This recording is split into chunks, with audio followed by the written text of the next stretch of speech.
folks, let's jump right into our next session. What do we got in store for everybody next, Eric? Do you know? Next session is on CI Fuzzing with Jonathan Metzman. And this is actually very timely. I was just watching, when I was at KubeCon, I was looking at fuzzing, testing, automation, and things like that. So I'm very curious to see Jonathan's take on this. So fuzzing is like, well, let's get Jonathan in here. I got to know. Hey, Jonathan, good to see you. Yeah, good to be here. I'll go over what fuzzing is, so don't worry. Okay, because I'm thinking like stuffed animals. They're fuzzy. I don't know. I'm silly. It's a lot to do with it. Yeah. Oh, really? Okay, good. I'm on the right track. Well, without further ado, I'll let you take it away, and thank you for joining us. Yeah. So as I was introduced, my name's Jonathan, and today I want to talk to you all about CI fuzzing from first principles, meaning I want to go through sort of like the history of fuzzing and how it went from like a tool for shadowy hackers into something that's just useful in any developer's like toolkit. Just a quick background on me. I've been at Google working on fuzzing for 5 years almost. First on Chrome's security team, and then on Google's open source security team. Today, though, I'm just only like representing myself, not my company. So some background on what fuzzing is. So fuzzing is a process, automated process where you take randomized inputs and feed them to a program in order to find bugs in that program. And typically these bugs are crashes just because, crashes are just like the easiest way to tell that there's something went wrong in a program. It's not application specific. And crashes are also pretty interesting from a security perspective when dealing with C and C++ programs. So in addition to possibly being denial of service issues, crashes could mean that there's like sort of memory corruption going on. Like, if there's a seg fault, perhaps maybe like, a more skilled attacker could use it to gain control of the program counter. So fuzzing has really been thought of as like a security technique, although it's also good for finding, sort of other like stability bugs. Now, it basically works by similar to how this like snippet I have on the slide illustrates it. You just basically, in an infinite loop, create a new input and pass that input to the code that you want to test and just watch for crashes. Now, fuzzing, if you were to like have just like a generic mutator that just flipped random bits and you were fuzzing something like a PDF reader, you probably wouldn't get very far into the PDF reader just because, it'll reject a lot of your inputs as invalid. So typically at this stage in fuzzing, people would write format aware fuzzers that just are basically right. They're aware of the format that they're targeting. And so like if we were fuzzing like a PDF reader, my PDF mutator would know about PDF files, and it could do things like add pages, remove images, add forms, stuff like that, rather than just like more like primitive operations like bit flips. But this is obviously like a huge pain to do. Like in order to do that, you probably have to read like the PDF spec, which as someone who's done that, I could tell you is not very fun. And, like we just want to find bugs. Like we don't want to spend our time doing this. So at this point, really, fuzzing was just like a technique used by highly motivated individuals, which really just means like attackers. So around 8 years ago, though, there was a big advance made in the fuzzing world called coverage-guided fuzzing. And this was pioneered by tools like AFL and libfuzzer and really helped shift fuzzing left, and that, it could become a tool that's accessible to ordinary developers who aren't maybe highly motivated, but are just like somewhat motivated. And so these fuzzers have mutators that are generic. Their mutators do things like the bit flips and, changing the values of ASCII integers. But the coverage guided magic is what allows it to actually effectively fuzz. So after each iteration or execution on a test case provided by the fuzzer looks at what parts of the targeted code were executed. And if anything new is executed, it adds the test case that it just created to this list of test cases called like the corpus, and it for further mutation. And so you could see how like after a couple rounds of, this, we found some new behavior, then another new behavior, then another new behavior, that we're getting deeper and deeper into the program. And so this really, like, and with infinite time, like you'd cover the entire state space of the program. So this really made it easy to fuzz without having to spend lots of time, writing like custom mutators or generators. And another development that really brought fuzzing into, like, I'd say like almost like the mainstream of just like software development was the birth of just sort of fuzzing infrastructure. So I'm most familiar with ClusterFuzz because that's Google's fuzzing infrastructure, which, was made around the same time as AFL. And what it does is it automates a lot of the like sort of tedious work that you would have to do around fuzzing, such as like, checking that your bugs are unique, because, fuzzers do like execute thousands and thousands of test cases, and you'll probably get the same crash many times. And so you're going to want to like, root cause that and not, look into each of those separately. Crash minimization. Just you can take my word for it that there's like a lot of tedious steps that you'd have to do as a developer fuzzing on your own machine. And ClusterFuzz pretty much like automated all of that so that you could continuously fuzz, and all you would need to do is sort of write fuzzers and fix bugs. And the way it worked is you have automated builders that just continuously produce builds of ClusterFuzz was developed for Chrome. So, these builders are built Chrome and Chrome fuzzers. And it uploaded those builds to Google Cloud Storage, where it was then consumed by ClusterFuzz. And what I mean by consumed is ClusterFuzz ran the fuzzers, and with any crashes, it sort of triaged them, automatically filed bugs against developers, and then every day would check that the bug was fixed. And if so, it would close the bug. And so, right, like as you can see, like the only manual steps are these like sort of writing fuzzers and fixing bugs.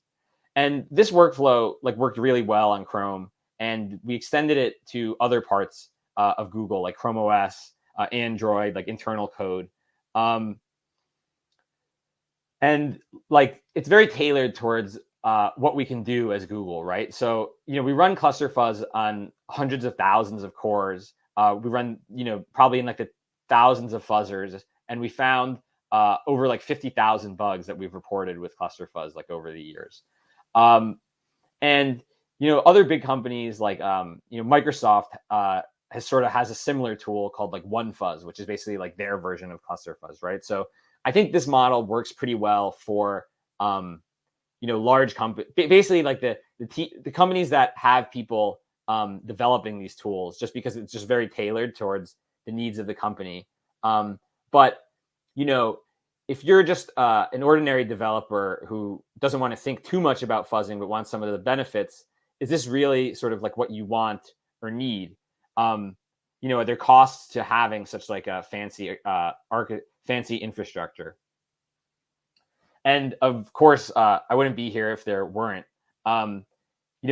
This fancy infrastructure is difficult to set up. It's pretty heavyweight, and so there's a lot of just like sort of like different like parts you have to set up. These infrastructures are not very portable. They tend to be written for the cloud of the company developing them. So, for example, like ClusterFuzz doesn't run as well outside of Google Cloud as it does inside of Google Cloud. There's some features that you can't get. And I think the same is true for OneFuzz and Azure, Microsoft's cloud. And another problem, just like with this approach that in my mind is that, it's continuous, but it's sort of not really continuous integration. It's being done after the point of integration. And, I don't think that's ideal, because a developer, like after they've committed code, like should be able to sort of like, forget about it and move on to the next feature, rather than, having to fix issues in it that were discovered like a day or two later. Like that's never fun. And so I think just sort of the point at which ClusterFuzz is sitting is not ideal for this purpose. So to address this problem, we spent a fair amount of effort moving fuzzing into CI. And to support fuzzing in CI, we wrote a tool called ClusterFuzzLite. ClusterFuzzLite can run in common CI systems, such as like GitHub Actions. And it's actually meant to be very portable to other ones. And what ClusterFuzzLite does is it can fuzz your code changes, such as like your pull requests or commits, and catch bugs in them before they land, instead of fuzzing your code after it lands and giving you bugs like a few days later. And because it's lightweight, it's very trivial to set up and like port to other platforms, and just low maintenance in general. Even though it actually is using ClusterFuzz's code base underneath the hood. And just like as proof of it being like effective and easy to use is our users. Like we have, over like 100 users, mostly from OSS-Fuzz, that are using ClusterFuzzLite for finding bugs in their code, before they land.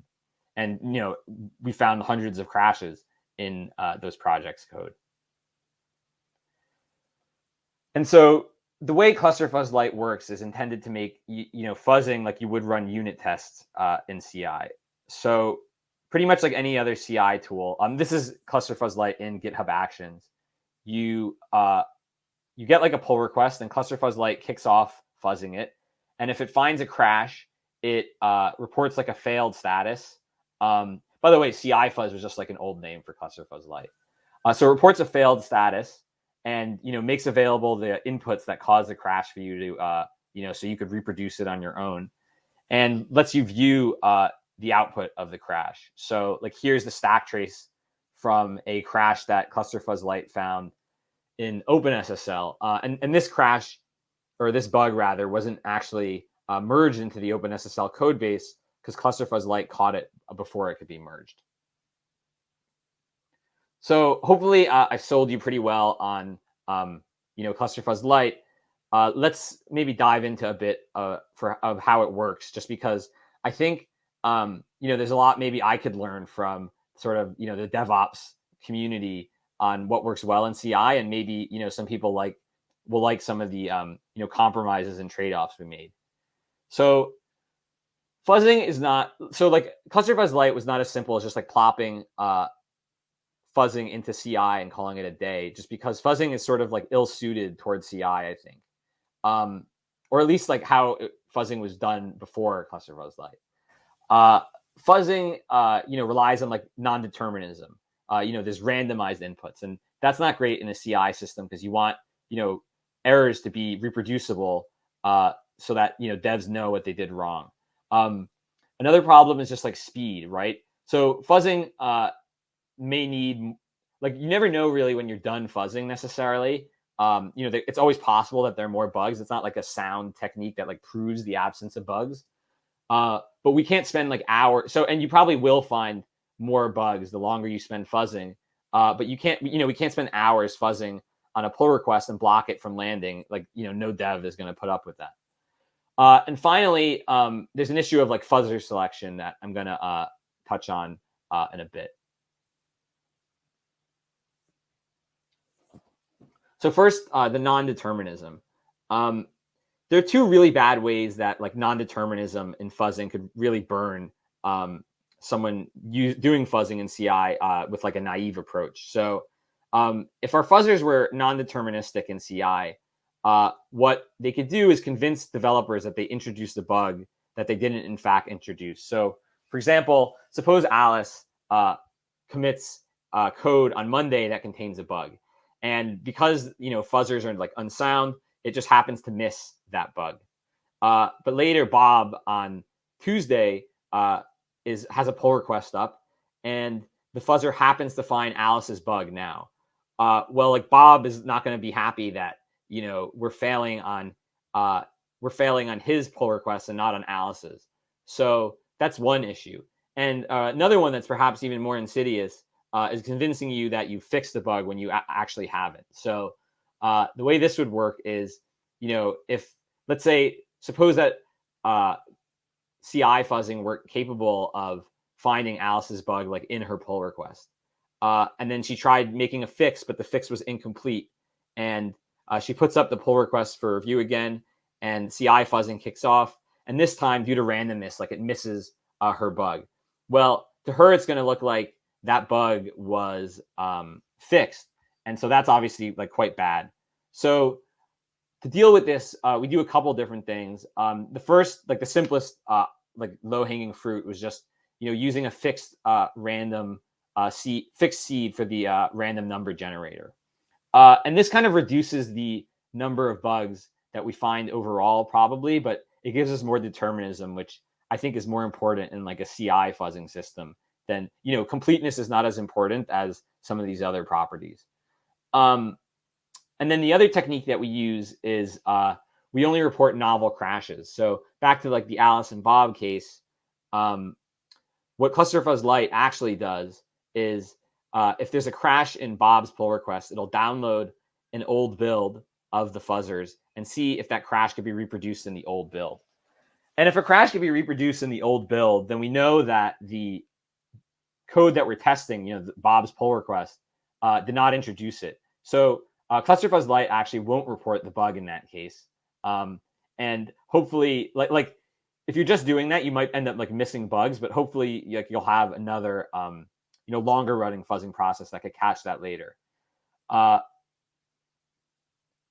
that's for non-determinism. Now, speed is another problem, right? Like I pointed out that we'll find less bugs we'll probably find less bugs if we fuzz for 10 minutes rather than 2 hours. But, what do we do? So here I made the very scientific decision to fuzz for 10 minutes. And, of course, that's the balance of two goals of how do we get results back to developers quick enough versus how do we, find as many bugs as possible. And I think there's some anecdotal evidence that this like 10 minutes is enough. Some developers say that like most of their issues are caught by ClusterFuzzLite before they even get to OSS-Fuzz. And I've actually looked at like some data from OSS-Fuzz, and there's data to support this claim too. About like 40% of new bugs that were found during fuzzing were found like pretty soon after the bug was introduced. And so there's actually a reason to think that this bug could be found faster on ClusterFuzzLite than it could in ClusterFuzz. But yeah, there's at least like around like 40% of the bugs that we could find. If we could find around 40% of the bugs that we would find with this heavyweight infrastructure, if ClusterFuzzLite could provide that and take like 10% of the effort and 10% of the cost, I think that that's like quite a big win.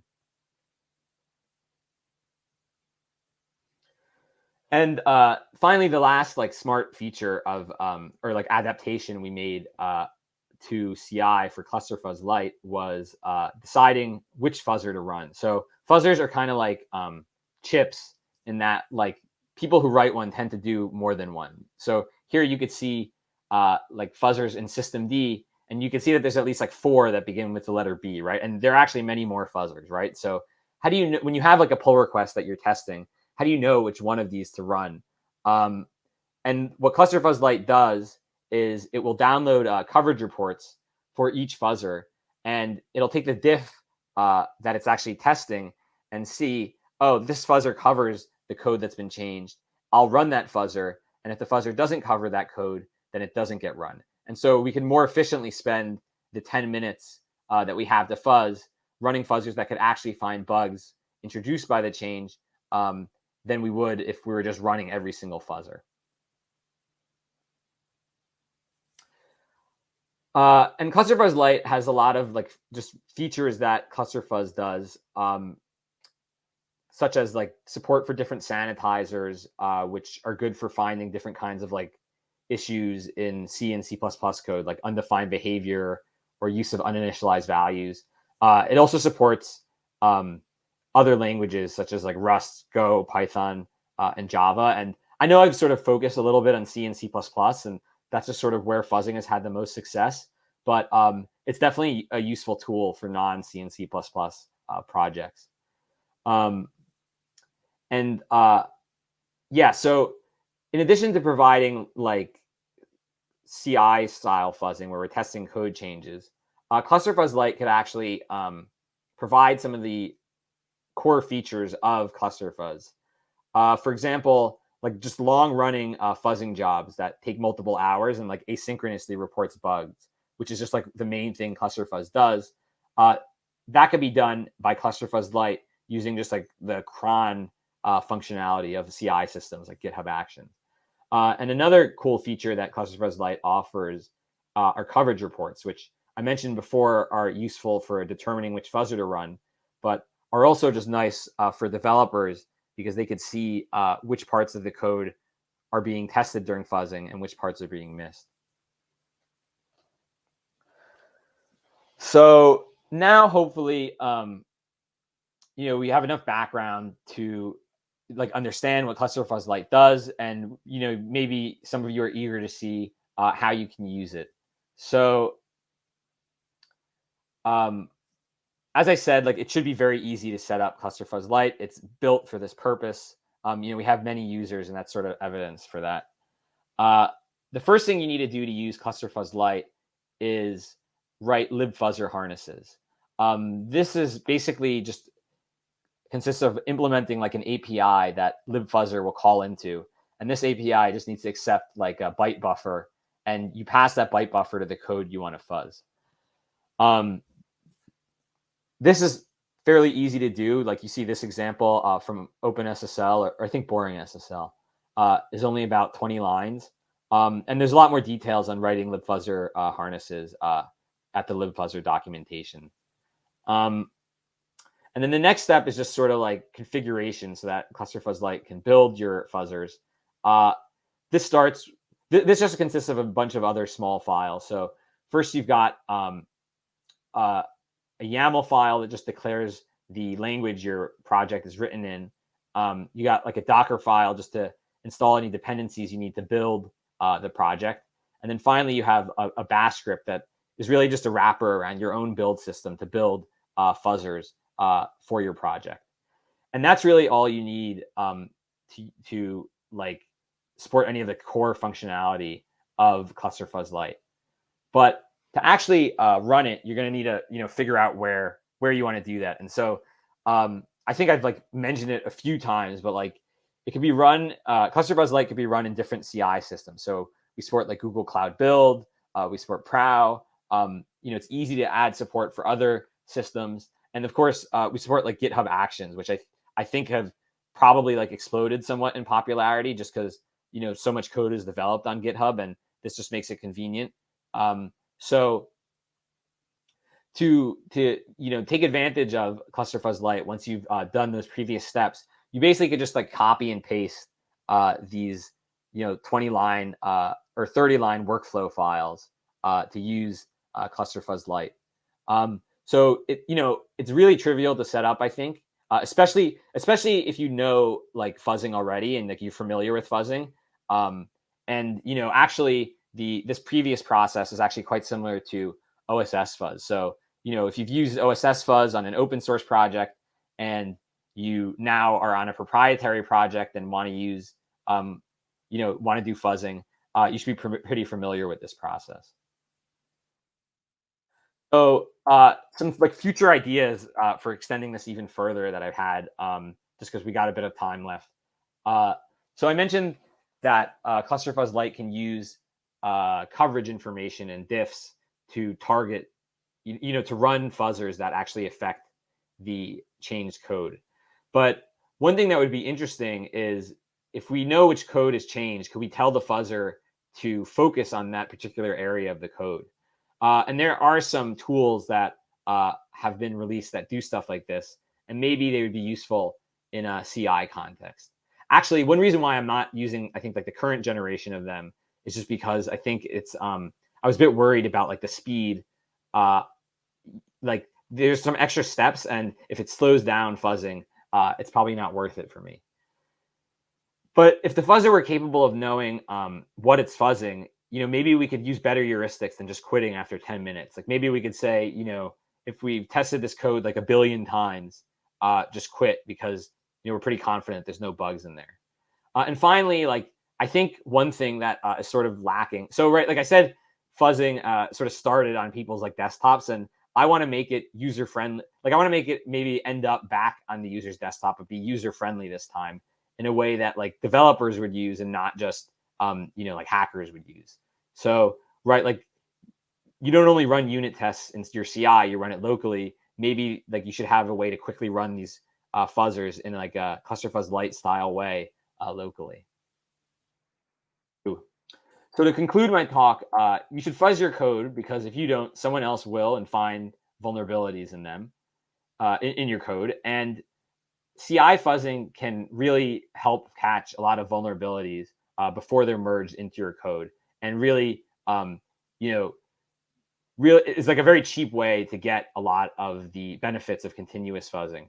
And finally, ClusterFuzzLite makes it very easy to fuzz as part of CI. So to end off, we could do a Q&A, but here's just like my contact info and a link to the ClusterFuzzLite repo. And if you have any questions, feel free to ask them now, or reach out to me by by email or file an issue. I'm very eager to like help people. Thanks. Nice, Jonathan. That was super insightful and interesting. Thanks. And I'll be honest with you, I had to step away for a moment, and I came back, and the first thing I heard was ClusterFuzz, and I just bursted out laughing because I love the play on the name there. Yeah, it's one of the better named tools we have. Yeah. Yeah. As somebody, Zach Curtis in the chat said, please tell me the next name will be Fuzz Lightyear. There's some other like people involved in fuzzing that wanted to name some tool that, but that's not. I think we're not going to go with that name. Okay. Fair enough. Cool. I was going to call it Diet ClusterFuzz initially, though. ClusterFuzzLite is the European version, apparently. Yeah, exactly. The light beer. So Steve asked a couple questions. I paraphrased one because I think you might have answered it when you showed the demonstration. But the first being that, and forgive me, Steve, if I paraphrase this incorrectly, but does implementing fuzzing in our pipelines require deploying the applications? And do you have any experiences implementing it like that? So I'm not. Yeah, do you want to go on? No, go right ahead. Yeah, so I'm not entirely 100% sure what you mean by deploying. Like I think. Like, I guess if you had some like sort of CMS, like you would mean like deploying the entire CMS to like a web server. Typically, these fuzzers that I'm talking about are run on like almost like the unit test level. Yeah. So you wouldn't involve deploying your whole application. You would just like be writing something that looks like a unit test to test like a parser, or just like a smaller component than like a whole web app, I'd say. Yeah, when you were showing it, it reminded me of fixture testing, where you write a harness around a piece of code or a section or a library, and you're latching into it like like a wiring harness would be, right? Yeah, exactly. Yeah. Very cool. Second question there was, is there support for containers, or does the application need to be running locally for ClusterFuzzLite? So all of like ClusterFuzzLite really sort of happens in Docker. And that's actually like maybe like a restriction, like, if you can't build your project on like Ubuntu, like right now we're not like supporting other sorts of like, distros or OSs. It doesn't need, the application doesn't need to be running at all really, and not locally. Like, ClusterFuzzLite's really like it was really built to run on GitHub Actions. And so, it definitely doesn't need anything local. Very cool. So I had a question of my own, actually, while you're talking about it. So if fuzzing finds an actual defect in the code, and would it be the normal process then for me to go and add unit tests to wrap around that, so I'm not having to rely just on the fuzzers to find, you don't want to use a fuzzer for regression, I guess, right? Yeah, actually, so look, we definitely recommended that in the past. ClusterFuzzLite actually will catch like just like automatically catch any regressions that it's previously found. So yeah, like you can and it can determine we can deterministically find them. So like you can, but yeah, it's pretty common. Like in Chrome, when someone would find like if there were like a bug in V8, Chrome's JavaScript engine, that were found through fuzzing, people would oftentimes write like a unit test just to ensure that that bug wasn't reintroduced. Right. Just to deterministically ensure it, rather than like relying on the randomness. Very cool. Brian, you My- got anything you wanted to ask? Yeah. My question was, I believe I saw at one point in your slides that the programming languages that are currently supported, is there potential, and it was like C, C++, Python, Rust. Is there potential in the future to expand what programming languages and ecosystems are supported? Yeah, so I think like probably any LLVM language will be pretty easy to support, just because like a lot of our tooling works well with that. I think we're looking to expand it to JavaScript, but I don't know. I'm not hip enough to know what other languages there are besides those that people would want to. I guess maybe like PHP is probably another pretty popular one that we're gonna miss, or Perl. But yeah, I don't really see us. At least like a lot of these tools end up getting developed by like colleagues of mine, and like since we don't really use like PHP very much, like it's just probably someone else would have to implement it. So you're telling me QBasic is out of the question then? Yeah, probably. Okay. Damn. All right. Well, thank you so much, Jonathan. This was super helpful. Appreciate you joining us and teaching me and everyone else here about fuzzing. And yeah, appreciate you. Yeah, thanks.